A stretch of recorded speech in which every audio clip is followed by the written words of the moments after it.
Hello and welcome to Foreign Correspondents. I'm Somi Sorang with our panel of foreign journalists. Welcome to the program. Good to be back. Thanks. Good to being here.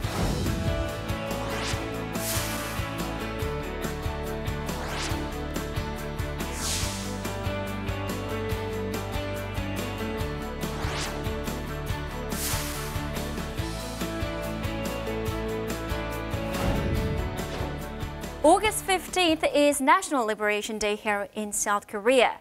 The Korean peninsula was under Japanese colonial rule for 35 years until the end of World War II on August 15th, 1945.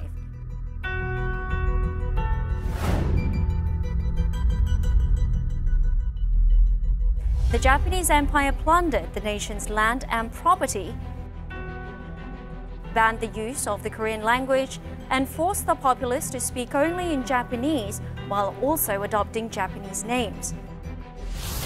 Following Japan's entry into World War II, men were forced to serve in the military and women forced to serve as sex slaves, bringing pain and suffering to hundreds of thousands of Koreans.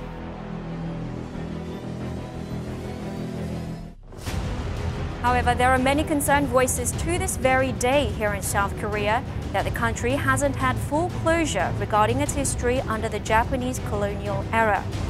So in time for the National Liberation Day, on this week's edition of Foreign Correspondents, the topic is historic accountability.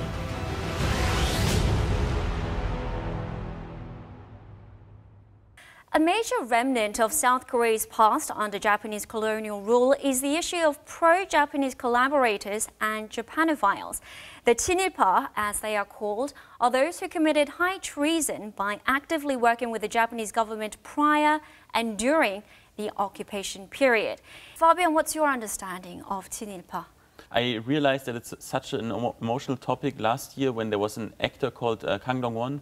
He had to apologize because he was praising his great-grandfather, who was a collaborator. Their crimes are severe, like seizing assets and property illegally, banning the language and literature. So I think it's a topic that has not resolved yet here in Korea. Now, although 73 years have passed since Korea's independence from Japan, the 친일파 issue remains highly controversial, ranging from the seizure of property held by pro-Japanese collaborators to the publication of their identities, as well as questions surrounding their descendants. So do you feel it's still necessary for South Koreans to want to seek answers and get a closure for the 친일파 issue after 73 years? I think so. It was not an issue I was very familiar with before really coming to Korea. And since being here, I understand what an emotional subject it is. And I think, looking at the history, it hasn't been adequately addressed. And, clearly there are still communities here, from the comfort women that are every Wednesday in front of the Japanese embassy protesting to just, I think, a more general reckoning of Korea's own history. I think it's a topic that, still needs to be looked at. And I think the challenge here is that span of time that has gone past and why that took place. If we look at why this issue hasn't been dealt with, we need to look at the political sort of infrastructure of South Korea at the end of World War II. The U.S. didn't want antagonistic relations between Japan and South Korea. They didn't want to have to uproot the whole political infrastructure of South Korea and Japan at the end of the war. And so Syngman Rhee becoming president and the support for the Park Chung-hee government from the U.S., those governments in South Korea, and repression supported by the U.S. of some reckoning with Japanese collaborators, it's a challenge now for the current government is to make up for that time and to have some reckoning despite this passage of time. Right. Speaking of reckoning, the South Korean government enacted a special law 60 years after its independence from Japan, which allowed authorities to seize the assets of the descendants of pro-Japanese collaborators. However, many suspect that there still remains a lot of property out there that had been gained through Japan's colonial exploitation. So, Frank, what are your thoughts on the notion that the descendants of pro-Japanese collaborators should return any assets that have been illicitly gained by their ancestors? Absolutely, they should. Of course they should. And that needs to take place. And we're not talking about 106 people. You know, some research that I read suggests that there were, you know, hundreds of thousands of Japanese collaborators at that time. You know, there was a massive accumulation of property that has taken place. One of the worries and concerns that I have is this will be used for political purposes for the left to sort of keep poking at this issue to gain sort of public support for electoral reasons. Sure. Thomas, what's your take on this notion that they should return the assets? Yes, I think if you can make a clear case for it, you know, it is just a question of simple justice or doing what's right. I think it starts to get tricky when you define what a collaborator was, you know, what they actually did, what was the scope of their crimes. And there are different levels, I think, of collaboration. And I think, you know, sometimes you have to put yourself in the position of what would I have done at that time. And it's not an easy question always to answer. I mean, I think everybody thinks I would have been a freedom fighter. I would have fought for independence. And I'm not to say that it's to excuse someone that was acting as a collaborator, but I think also you have to look at it with a certain amount of consideration to the circumstances in terms of not being overly vengeful, right? And, you know, trying to understand. Okay. It's really interesting, like, to look at research about what happened in France, how they actually went after journalists because they felt that journalists that behaved relatively objectively previous to the Nazi occupation of France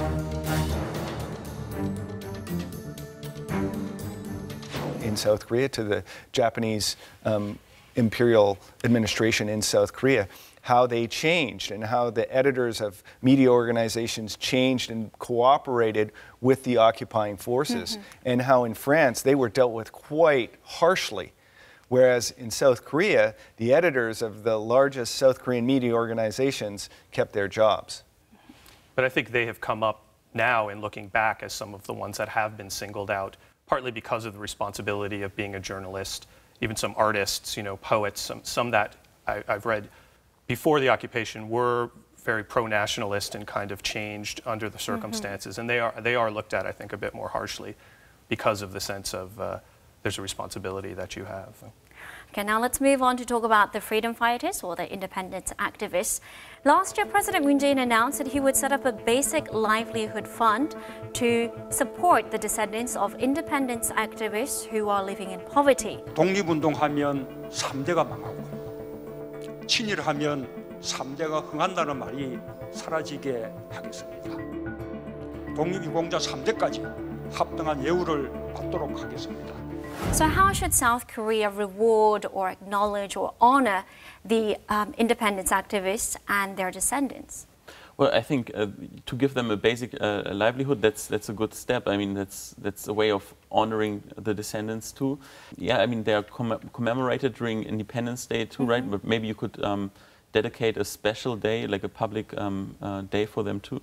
I would say in terms of financial reward, I'd be a little bit hesitant to suggest that the ancestors of pro-independence fighters should receive some financial reward that other people in South Korea wouldn't receive. I do agree with Fabian, though. I think having some sort of ceremonies that honor those that fought for South Korea's independence would be appropriate.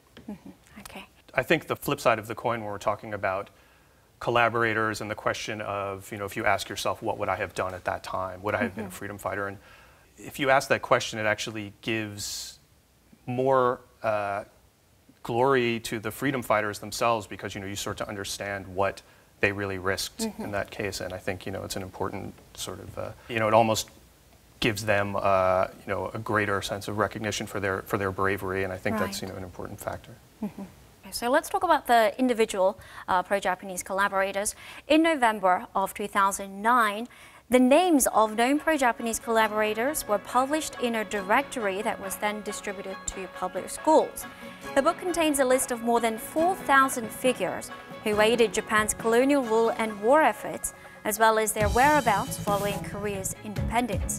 Some of the descendants of pro-Japanese collaborators filed an injunction to stop the publication of the directory, citing defamation of their ancestors and their family honor. The injunction, however, was turned down. Do you believe that publicizing the list of pro-Japanese collaborators is indeed defamation and a breach of privacy? I cannot answer that with a clear yes or no, but it has the feel of a witch hunt, I would say, because if you just publish the names, it doesn't give you much context. I think it's very important that for the school children, known public figures who were collaborators, they should be discussed, their crimes shouldn't be trivialized, but also put into context. But just, sending out 4,000 names, that doesn't do any, you don't know what was their scope of crime, what was their role exactly, what was their intentions. So I think that's rather the interesting part, and just, publishing a list of names doesn't help anyone, I think. There is a bit of description, but do you think it's still not enough to have perhaps 1 or 2 lines of description? If you say that there's a list of 4,000 people, then it's quite there's a limit. lot. Yeah. Among those suspected of collaborating with the Japanese are well-known South Korean artists. Some examples: songwriter Anik, who composed Korea's national anthem; Hong Nampa, well known for writing My Hometown in Spring; and poet Seo Jung-ju. Now, some of these artists' work are included in public school textbooks. So do you think it's appropriate for students to have to learn about these artists' work? It's all about the context. So, I mean, art stands for itself, but of course you cannot separate it from the artist. From a German perspective, there's one case, the film director Leni Riefenstahl. She did like tremendous documentaries. If you look at her aesthetics, it's mind-blowing. But also, on the other hand, it's highly problematic if you look at, the cult of bodies like that she had in her documentaries. That's, I mean, there's a racist ideology really underneath, and she was basically a collaborator of the Nazis. If you know that, if you can put that into context and you can assess that in a realistic way, I mean, it's too emotional. Like, for example, the architect Kim Soo-gin, that was after the Korean War, he was highly criticized for like constructing buildings, designing buildings that resemble the Japanese style in some ways. And I don't get the point why that's like, such an issue. So I think if we deal really realistically, then we should not condemn too much and not trivialize. There's a middle way. I agree with Fabian here. I think it's important to share that context, though. It's important to look at that artist objectively. So if you're going to include the artwork, the positive aspects of that person's artwork in books, and they're deemed worthy of being included in books. From an artistic point of view? From an artistic point of view, they should certainly be there, along with the context of that artist's biographical history. Now, while countries in East Asia, such as South Korea, China, and Taiwan, have been working to root out pro-Japanese collaborators, the same thing has been going on in Europe, with tracking down and punishing Nazi collaborators following the end of World War II. In 1966, Kurt Georg Keysinger, a member of the Nazi Party during World War II, was appointed as a Chancellor of West Germany. And although he was a largely inactive member of the Nazi Party, it was enough to raise doubts given his position as Chancellor. So Fabian, what was the German public's overall assessment of Keysinger at the time? Actually, like for a large part of the population, Keysinger demonstrated that Germany has not dealt yet with the past, because he was always trying to like belittle his role within the party. I mean, it's not really clear whether he was really a convinced Nazi, if he knew about the dimension of the Holocaust at that time. But I mean, someone like that with a position in the party becoming the Chancellor of Germany, I mean, that triggered a lot of protests. And I remember in, I think it was in '68, a journalist whose husband was French Jewish, and she confronted Keysinger in Berlin and at a campaign event. And what she did was she was slapping him in the face. And for the students really celebrated that, and they were like happy with that confrontation, even though like she had to go to jail after that. Then she opposed it, and in the end it was like settled silently. But Keysinger really triggered a lot of protest among the student population. Speaking of 1968, 1968 was an important year in the history of Europe. It caused an outbreak in France in May of that year. And the movement prompted the West German government to address its wartime history and begin punishing Nazi collaborators. A symbolic milestone was reached in 1970 when the Chancellor of West Germany, Willy Brandt, visited Poland and kneeled down in front of a monument dedicated to the Warsaw Ghetto Uprising. So during this civil unrest in 1968, why were the German youth so bent on punishing the Nazi collaborators?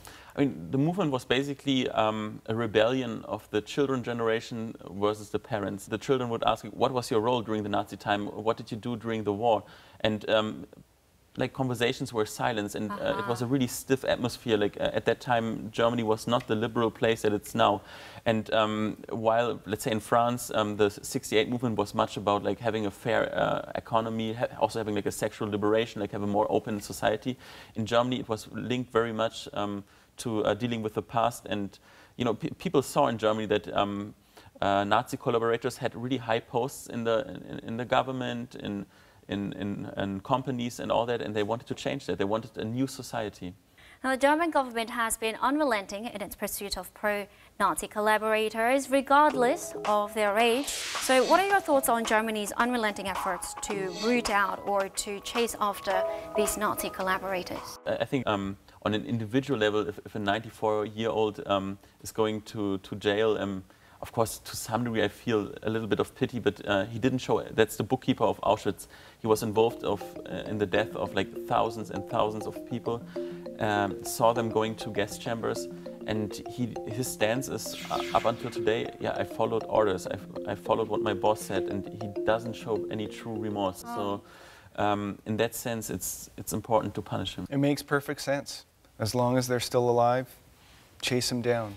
Here in South Korea, we look at the comfort women, and there's, you know, something like 27 of them still alive now. It makes perfect sense that we want to give them some type of closure and bring those responsible for their suffering, even though it was so long ago, track down those responsible for their suffering. Okay.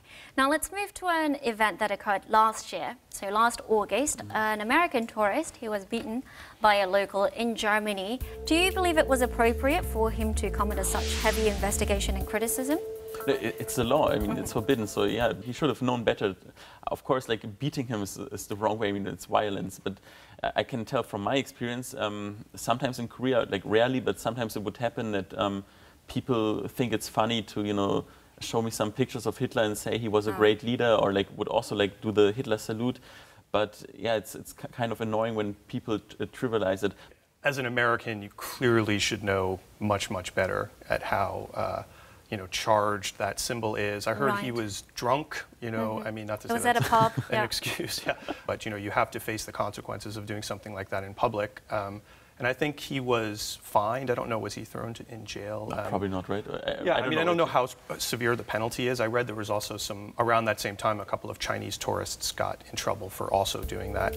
And again, to your point, you know, I think maybe in China, it's not quite as well understood of how charged that symbol is. But I think they received a fine, you know, and I think that's fine for Germany to, you know, enforce that law. I mean, it's, you know, a strict law that they have. Now, the rising sun flag, it has very negative connotations here in Korea, and if you wear it as a stage costume even, a lot of backlash from the public. But in European countries, it's even used as a fashion item. What's your opinion on that? You know, before I came to Korea, which was earlier this year, you know, I was aware generally of the history and the antagonism and the animosity that a lot of Koreans feel towards Japan, but definitely didn't have a sense of the scope or the intensity. And I think one of the first things that demonstrated it to me was actually during the Olympics, when there was that controversy of one of the NBC announcers during the opening ceremonies made a comment about how Korea looks up to Japan or has Japan to thank for their development, something along those lines, which, you know, I recall hearing it and thinking, oh, maybe that wasn't a great thing to say, but then seeing the backlash and the reaction that was so severe, and, you know, that made me start to realize, oh, okay, this is such a, you know, a deeply felt topic here. But it was not a great thing to say, but it's also not a correct thing to say, right? I mean, it's just not right. I mean, most Koreans don't really look up that much to Japan, yeah? And I think they don't have to thank Japan very much for their development. Yeah. That gets to that insensitivity that is built in by geographic distance. That, South Korea is in a difficult position concerning its history with Japan. There's kind of a limit to what the people around the world are going to know about South Korea. And what they're interested in. And what they're interested in. And that this contentious, antagonistic relationship between South Korea and Japan is going to be a challenge for South Korea to educate the international community about. Okay. Now, in your respective countries of Canada and the US, what are some key issues that are still outstanding in terms of needing to be resolved?